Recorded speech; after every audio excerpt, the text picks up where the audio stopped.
Halo teman-teman semuanya, selamat datang di podcast Learning Journal A3. Apa kabar? Semoga selalu sehat dan selalu semangat ya. Aku Kinan, dari Direktorat Jalan Bebas Hambatan, Direktorat Jenderal Bina Marga. Hari ini aku nggak sendiri nih, ada teman-teman dari kelompok A3. Halo teman-teman. Hai, Boleh nih, teman-teman sekalian memperkenalkan diri. Mungkin mulai dari Mas Hanif dulu. Politeknik Pekerjaan Umum. hai teman-teman. Kenalin, aku Herlin dari Setdijen CK. Kalau saya Halo semuanya, kenalin saya Isan dari Sesdijen CK juga. Halo semuanya, nama saya Intan, saya dari Politeknik PU. Halo, kenalin aku Iqbal dari Sekjen CK juga. Selamat kenal ya semuanya. Ya, dan aku Ilham Pramaditya, biasa dipanggil Ilham dari Direktorat Sistem dan Strategi Penyelenggaraan Jalan dan Jembatan, Direktorat Jenderal Bina Marga. Salam kenal semua. Oke, karena teman-teman sudah kenal semua nih, hari ini kita akan membahas topik terkait tantangan kebangsaan masa kini. Nah, yang kita tahu nih, bangsa Indonesia sekarang kan lagi menghadapi banyak sekali dinamika. Mulai dari pengembangan teknologi, media sosial, hingga tantangan pemerataan pembangunan. Nah, hari ini kami akan membahas bersama rekan-rekan kelompok A3 yang sudah hadir di podcast ini. Tapi, sebelum masuk ke topik nih, kita kan udah laksar distance learning beberapa hari kemarin tuh.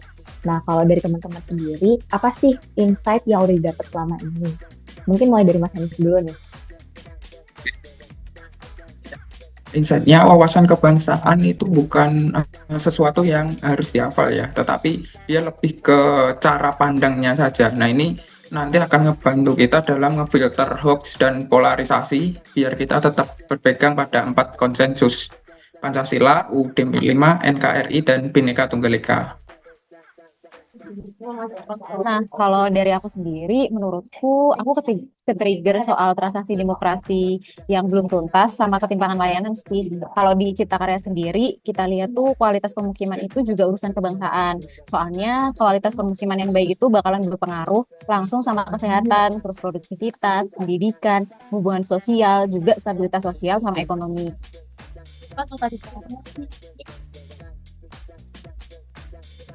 Ya, kalau aku sendiri tuh di bagian kesiapsiagaan bela negara ya, itu tuh sering salah kaprah gitu. Jadi masih dikira itu kesiapsiagaan bela negara itu kaitannya cuma militer, padahal sekarang tuh enggak. Kayak mulai dari apa namanya kesiapan fisik kita, fisik yang sehat, yang kuat, sehat walafiat gitu. Terus ada ketangguhan mental, kepedulian terhadap sosial kita, terus kita juga wajib disiplin dalam bekerja, terus kita juga punya integritas dalam kehidupan sehari-hari. Nah, sekarang itu tuh juga merupakan wujud nyata bela negara di era yang sekarang ini. Gitu.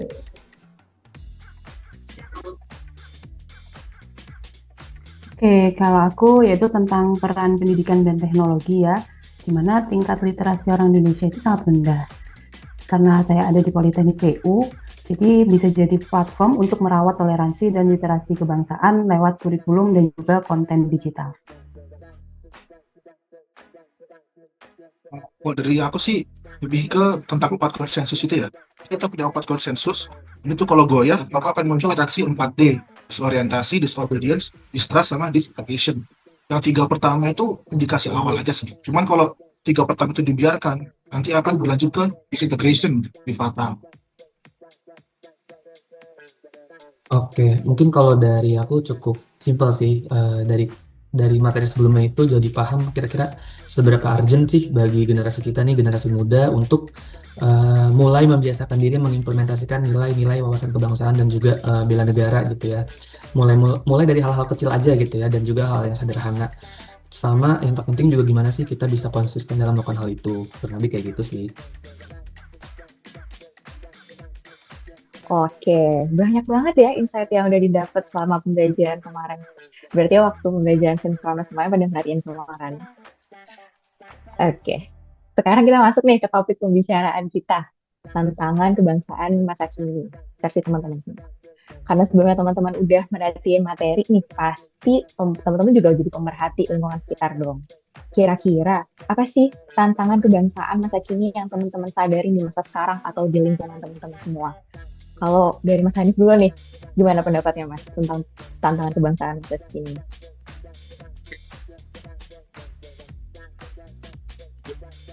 Lihat ada media sosial dan kita komparasi konten dengan isi literasi kebangsaan itu relatif lebih sepi dibandingkan dengan konten yang lainnya. Nah ini akan menjadi tantangan buat kita gimana bikin konten bernilai tapi tetap nempel pada anak muda. Nah solusinya salah satunya adalah melalui project pembelajaran berbasis project ya, kemudian mikrokonten dan kolaborasi dosen, mahasiswa, dan praktisi. Oke, kalau menurutku sendiri tantangan kebangsaan masa kini yang aku lihat nih di sekitarku itu soal ketimpangan pelayanan sih. Kayak air minum, sanitasi, ruang publik gitu kan. Kalau misalnya akses dasar itu, pelayanan dasar itu timpang, jadi kan rasa kebangsaan bakalan terkikis ya. Nah, tantangannya itu yaitu ngejar standar layanan yang adil di setiap daerah gitu. Nah, itu buat mewujudkan sila kelima Pancasila yang kemarin kita sempat pelajari juga tuh, keadilan sosial bagi seluruh rakyat Indonesia. Itu sih. Kalau saya sih terkait tantangan kebangsaan masa kini ya di sekitar saya, apa ya, lebih ke itu sih, koordinasi atau kelembagaan ya. Padahal itu tuh kuncinya. Jadi koordinasi yang kompak antara pusat dan daerah itu menjadi kunci, khususnya juga di hal regulasi. Misal kalau aturannya itu beda-beda dan nggak jelas, pusat dan daerah itu punya program, itu programnya itu bisa nggak jalan, mandek gitu. Nah yang bakal ngerasain dampaknya itu siapa? Ya masyarakat. Nah, karena itu dengan aturan yang jelas dan satu arah, layanan dasar yang atau program yang bisa dibuat seperti kayak akses jalan, air, dan pemukiman tuh bisa direalisasikan dan berjalan sinkron, lancar, dan merata. Jadi dampaknya itu langsung bisa dirasain sama masyarakat. Oke, kalau menurut aku ya, tantangan kebangsaan masa kini versi aku tuh yaitu skill gap. Jadi skill gap ini muncul karena di dunia kerja nggak cuma mencari nilai akademis, tapi juga perpaduan antara kompetensi teknis dan juga karakter yang kuat atau etika publik ya. Nah, yang jadi permasalahannya itu perkembangan teknologi saat ini tuh sangat cepat banget. Tapi dari sistem pendidikan dan pelatihannya seringkali tertinggal. Akibatnya lulusan kita tidak memiliki keahlian yang relevan dengan tuntutan zaman sekarang. Gitu. Nah, dari aku sih, mungkin aku ngangkat salah satu dari 4D itu tadi ya, yaitu distrust. Jadi ini adalah masalah di mana rasa percaya dari rakyat sendiri ke pemerintah itu mulai menurun. Nah ini tuh biasanya tuh karena informasi yang biasa tuh tidak akurat atau mungkin juga telat atau kurang jelas. Jadi kan dari kita sebagai orang-orang tuh merasa kayak ini kenapa gitu. Contohnya dari undang-undang nih beberapa waktu belakangan ada tuh tiba-tiba udah disahkan aja kok kita kayak gak dapat informasi nih, emang ada apa, atau mungkin juga kayak anggaran kurang transparan. Nah misalnya anggarannya membuat ini sekian kok jadinya kayak gini sih, kok nggak sesuai anggarannya, kemana gitu. Transparansinya kurang gitu loh. Jadi kan akhirnya muncullah ketidakpercayaan itu. Oke, setuju sih sama teman-teman tadi. Tapi kalau dari aku mungkin ngelihatnya dari dimensi sektor pekerjaan umum dan khususnya terkait keselamatan dan juga ketahanan infrastruktur, juga kelayakan hidup di perkotaan dan di pedesaan sih. Misalnya kan masih banyak sebenarnya daerah-daerah perbatasan yang saat ini belum terakses oleh jalan atau mungkin belum terakses dan belum dapat menikmati fasilitas-fasilitas dasar gitu. Selain itu juga banyak juga isu-isu di perkotaan seperti kemacetan dan sampah yang menggunung yang pastinya jadi salah satu tantangan buat bangsa ini. Oke, luar biasa banget nih jawaban teman-teman. Kalau aku juga punya nih pendapat tentang masalah ekonomi dan sosial yang jadi tantangan besar di masa sekarang. Kayaknya tuh mirip-mirip juga sih kayak yang Mbak Herlin kasih tahu, Mas Ilham juga mengalami pendapatnya. Kalau pertumbuhan ekonomi itu masih ada tapi belum merata. Kayak di kota, misalnya fasilitasnya udah sangat modern, infrastrukturnya udah bagus, tapi sedangkan di desa itu aja pelayanan dasarnya masih kurang gitu. Nah kalau misalnya kesenjangan itu dibiarin, bisa nimbulin rasa ketidakadilan dan melemahkan persatuan. Maka pemerataan pembangunan dan pemberdayaan masyarakat di semua daerah itu mutlak dibutuhin ya. Jadi sebenarnya ya, kalau misalkan kalau aku bisa kasih kesimpulan dari jawaban teman-teman, pendapat teman-teman tuh kayak tantangan kebangsaan sekarang tuh spektrumnya masih luas banget ya, mulai dari literasi, komunikasi, pelayanan dasar, koordinasi, kompetensi, sampai prasarana yang nyambungin Indonesia ini. Nah, dari tantangan-tantangan yang udah tadi teman-teman sebutin, menurut teman-teman tuh apa sih peran nilai bela negara dalam lingkup pekerjaan teman-teman? Kan ada nih yang dari Mas Hanif sama Mbak Intan ya, dari Poltek PU.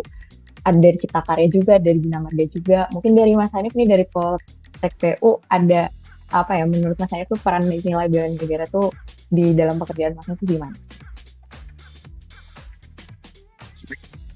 Di Poltek PU. Jadi untuk itu lebih ke pengajaran dan bikin kurikulum yang relevan terhadap kebutuhan di Indonesia ya. Nah, itu bisa dilakukan dengan contohnya mengarahkan mahasiswa untuk melakukan tugas akhir berbasis problem lokal. Jadi bukan cuma teori. Oke, peran bela negara dalam pekerjaan ya. Kalau misalnya di Cipta Karya sendiri itu bisa ini sih dalam program penyusunan kawasan pemukiman gitu. Nah, dari situ tuh kita bisa nerapin tuh sila kelima yang keadilan. Jadi dari penyusunan program kawasan pemukiman itu kita bisa hitung aspek keadilannya kayak gimana, siapa sih yang paling butuh duluan gitu. Kita harus tahu nih prioritasnya. Jadi tiap-tiap daerah itu bakalan beda kebutuhan sama prioritasnya gitu. Jadi kita sebagai agen pembangunan nih di PU, kita juga harus tahu gitu. Kita bisa bagi anggarannya tuh dengan tepat di tiap-tiap daerah, karena kan setiap daerah pasti kebutuhannya beda-beda gitu sih. Nah, itu yang jadi tantangan nih buat kita buat nentuin proporsi yang tepat. Nah, kalau aku sendiri juga sama di CK, apalagi saya juga di Humas ya, di komunikasi publik, itu lebih ke setia pada Pancasila, kan Indonesia pakai Pancasila tuh. Nah, kan kalau kita sebagai warga negara Indonesia kan kita jadiin Pancasila itu sebagai kompas moral kita, pedoman hidup kita dan berbangsa. Nah, itu kan bisa jadi guardrail etika, khususnya kita sebagai ASN nih. Kita nggak boleh pungli, nggak ada kepentingan konflik kepentingan, terus semua keputusan yang kita buat atau kebijakan yang kita buat tuh harus berpihak pada publik dan nggak ada keputusan yang lahir dari kepentingan pribadi atau golongan. Nah, dan itu bisa kita jadikan dasar dalam bekerja. Berarti kita tidak hanya menjaga integritas, tapi juga memastikan pelayanan publik. Kalau dari Humas ya, pelayanan publik itu adil, optimal, transparan, dan jujur gitu. Oke, kalau dari saya ya, kalau saya kan sebagai dosen di Politeknik PU ini, jadi untuk nilai bela negaranya mungkin rela berkorban ya. Jadi saya rela meluangkan waktu ekstra di luar jadwal resmi perkuliahan untuk membimbing mahasiswa yang kesulitan, baik dalam tugas akhir, tugas besar, atau bahkan masalah pribadi mereka yang mempengaruhi hasil studi mereka. Seperti itu. Kalau dari saya ya, kayaknya agak menarik sih, karena tadi malam tuh kan Jakarta ada gempa tuh ya. Nah, jadi tuh saya di sini dapat nangkep salah satunya tuh kesiapan komunikasi krisis. Ketika ada kondisi-kondisi urgent, ada SOP yang jelas tentang siapa sih yang akan menyampaikan informasinya, terus dalam bentuk apa, dan informasi apa aja yang harus disampaikan. Di sini kan contohnya udah jelas dari info BMKG gitu. Jika ada krisis yang mengenai gempa, tsunami, badai, kita udah tahu harus percaya sama satu. Oh ya, akunnya info BMKG. Harus tahu siapa sih? Oh ya, mereka. Terus datanya apa? Singkat aja. Kasih di mana gempanya atau di mana bencananya, skalanya seberapa, terus ya udah. Tapi itu bagus sih, karena akhirnya warga itu langsung tahu kayak, oh nih ada begini di sini dan begini gitu. Jadi singkat, padat, jelas. Jadi sangat efektif lah untuk memberikan komunikasi di kondisi yang krisis atau lagi mungkin orang harusnya panik, jadinya kan lebih tenang gitu karena informasinya bagus. Itu sih. Oke, menarik juga dari Mas Iqbal ya. Kalau dari saya mungkin udah hampir disebut semua, cuman lebih ke mempraktikkan nilai cinta tanah air kali ya dalam konteks sektor pekerjaan umum gitu. Dimana sih aplikasinya misalkan kita tuh bekerja dengan sepenuh hati dan profesional agar nantinya kegiatan-kegiatan yang kita susun di konteks dan sektor pekerjaan umum itu mau dari SDA, BM, CK, PS dan juga bidang lainnya gitu ya, dapat optimal dan bermanfaat bagi bangsa dan negara.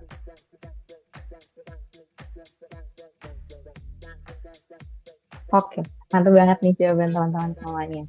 Kan tadi kita udah bahas tentang tantangan, dan udah bahas tentang bela negara juga, nilai bela negara. Tapi kan tadi kalau yang tantangan ini baru dari sisi pembangunan sama sisi sosialnya ya. Nah, sekarang ada satu nih topik yang menurut aku tuh nggak bisa hilang dari zaman sekarang, yaitu teknologi dan media sosial. Hampir setiap orang di Indonesia nih pasti punya HP dong, dan pasti berkomunikasi dengan handphone, media sosial. Dan itu kan termasuk teknologi. Tapi pertanyaannya tuh, apakah teknologi dan media sosial ini menjadi ancaman yang bisa memecah belah atau sebaliknya? Kalau dari teman-teman gimana nih pendapatnya?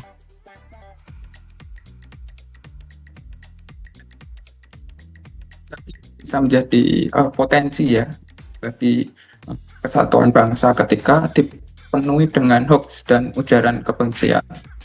Nah, banyak orang hanya percaya pada informasi dari grup atau lingkarannya sendiri tanpa mencari sumber yang lain.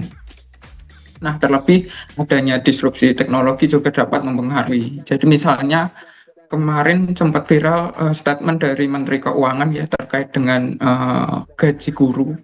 Nah, itu ternyata sudah terlanjur viral dan dari statementnya Bu Sri ternyata dari hasil generate dari deepfake. Nah, kalau ini dibiarkan, rasa saling percaya di antara warga bisa terkikis.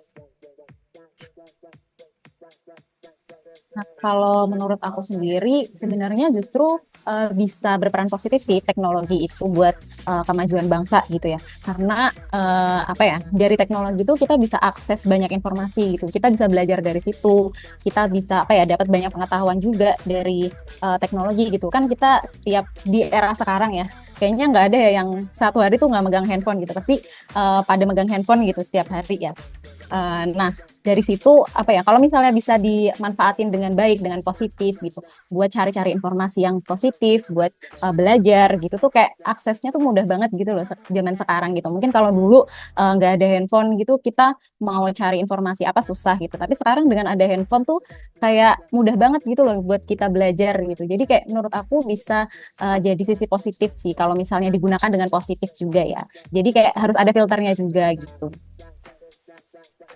Terus kalau dari sudut pandang saya ya, media sosial tuh kayak dua sisi mata pisau.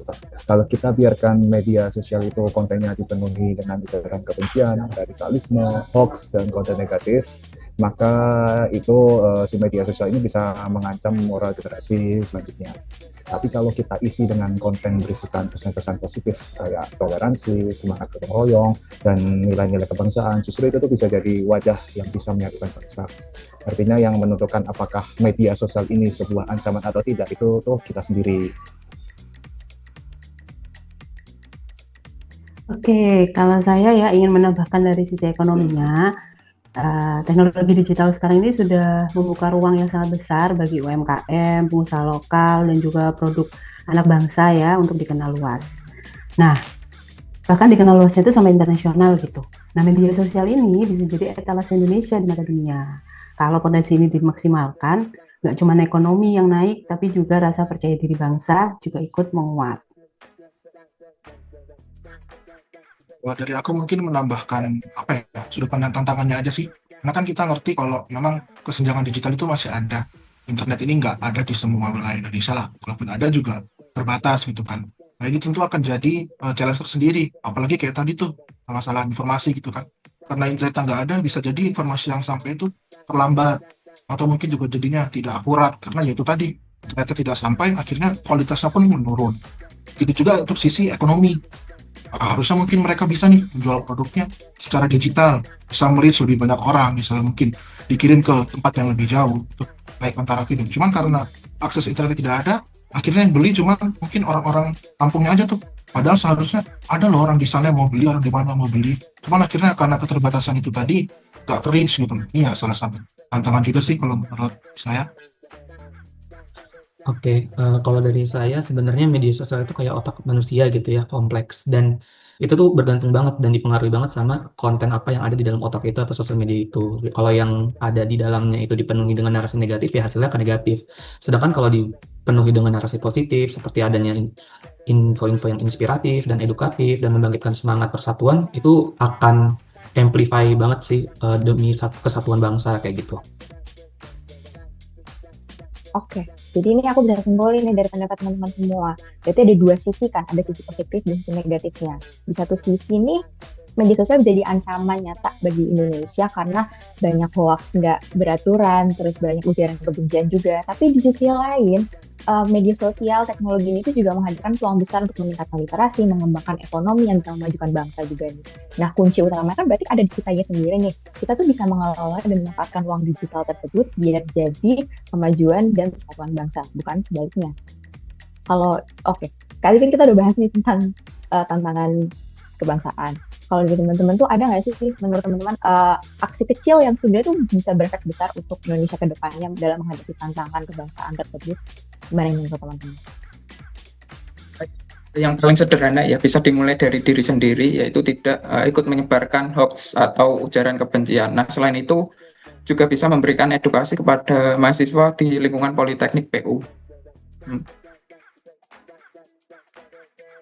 Kalau dari aku sendiri gimana ya? Dengan ini sih cinta sama produk dalam negeri gitu. Kalau misalnya kita udah memilih produk dan karya anak bangsa gitu, itu tuh apa ya? Aksi kecil yang bisa berefek besar gitu. Kalau kita milih produk dan karya anak bangsa itu, kita juga bisa berkontribusi nih buat mendukung UMKM. Nah, kalau kita mendukung UMKM nanti bakalan bisa meningkatkan ekonomi masyarakat. Nah, kalau ekonomi masyarakat tumbuh nih, kesenjangan juga bakalan berkurang nantinya. Gitu sih. Kalau dari aku ada nih hal kecil yang mungkin tidak terlihat tapi efeknya itu gede, yaitu semua orang harus tertib berkendara. Kalau orang tertib berkendara di jalan raya itu pasti bisa kelihatan tuh kalau orang-orang Indonesia itu disiplin. Selain itu kan juga kalau misalnya kita tertib berkendara, kita juga bisa bikin diri kita sendiri itu aman dan juga pengguna lain itu juga aman, tidak membahayakan orang lain gitu. Terus arus lalu lintas juga jadi lancar. Ya, kalau aku setuju banget sama Mas Iksan ya. Jadi hal kecil lain yang tidak disadari itu akan berefek besar. Yang berefek besar itu adalah menghormati perbedaan ya. Sangat simpel, tapi bisa dilihat Indonesia merupakan negara yang memiliki keanekaragaman suku, bangsa, budaya, bahasa, agama gitu ya. Maka dari itu, jika kita saling menghormati satu sama lain, itu akan menjaga keharmonisasian sosial dan juga menjaga keutuhan Bhinneka Tunggal Ika. Setuju sih kalau dari aku. Mungkin kalau aku dari sudut pandang gimana kita menjaga keutuhan bangsa kita sendiri ya. Aku setuju dengan hal kecil itu tadi. Mungkin bisa dimulai dengan paling pertama itu peduli dulu dengan lingkungan sekitar kita nih. Hanya mungkin ada gotong royong apa atau mungkin ada rukun apa gitu di daerah perkampungan, kita bisa ikut. Dari situ kan sudah nunjukin kalau kita nih peduli pelan-pelan. Dari situ kita tahu ada isu apa sih, kita bisa bantu apa sih. Nah, nanti kan harapannya dari gerakan-gerakan kecil itu makin banyak juga nih orang-orang yang sadar yang mau. Akhirnya kan ya kecil tapi banyak, lama-lama akan membesar juga, akan membentuk awareness juga dari semua orang. Oh ini loh, ternyata mulai dari hal yang kecil yang sederhana itu impact-nya bisa membesar. Itu sih kalau dari aku. Setuju sama Mas Iqbal, Mas Hanif, dan Mbak Intan juga ya. Mungkin kalau aku lebih ke langsung contoh aksinya gitu ya. Misalkan kita melaksanakan pekerjaan-pekerjaan kita sebagai ASN dengan profesional dan juga baik gitu ya. Tapi selain itu juga sebenarnya kita bisa berkontribusi juga nih dengan mengikuti organisasi atau komunitas di luar konteks pekerjaan kita, tapi tetap punya concern untuk bidang-bidang tertentu yang bisa mendukung kesatuan dan ketahanan bangsa. Oke, mantap nih teman-teman semuanya. Semoga aksi kecil yang teman-teman udah kasih tahu tadi tuh bisa dilakukan dalam kehidupan sehari-hari ya. Baik bagi kita nih yang ikut podcast ataupun teman-teman yang mendengarkan podcast ini. Oke, dari pembahasan kita tadi nih, bisa aku simpulin, ada tantangan kebangsaan masa kini sebenarnya nyata banget. Cuman jawabannya juga ada di kita nih. Pegang 4 konsensus dasar, hidupkan 5 nilai bela negara, dan lakukan aksi di kerja versi diri kita sendiri. Mungkin sebelum closing nih dari teman-teman ada satu kalimat buat teman-teman yang mendengarkan podcast ini. Bikin belajar kebangsaan jadi relevan dan seru. Kalau dari aku, kebangsaan bakalan terasa jika layanan dasar adil. Integritas itu benteng pertama dalam bela negara. SDM tangguh ialah yang kompeten dan berkarakter. Malah dari aku, komunikasi dan informasi yang jelas dan cepat itu akan melahirkan kepercayaan. Kalau dari aku mungkin dimulai dari diri sendiri, menjadi teladan bagi orang lain, terus pantik semangat persatuan di lingkungan kita masing-masing.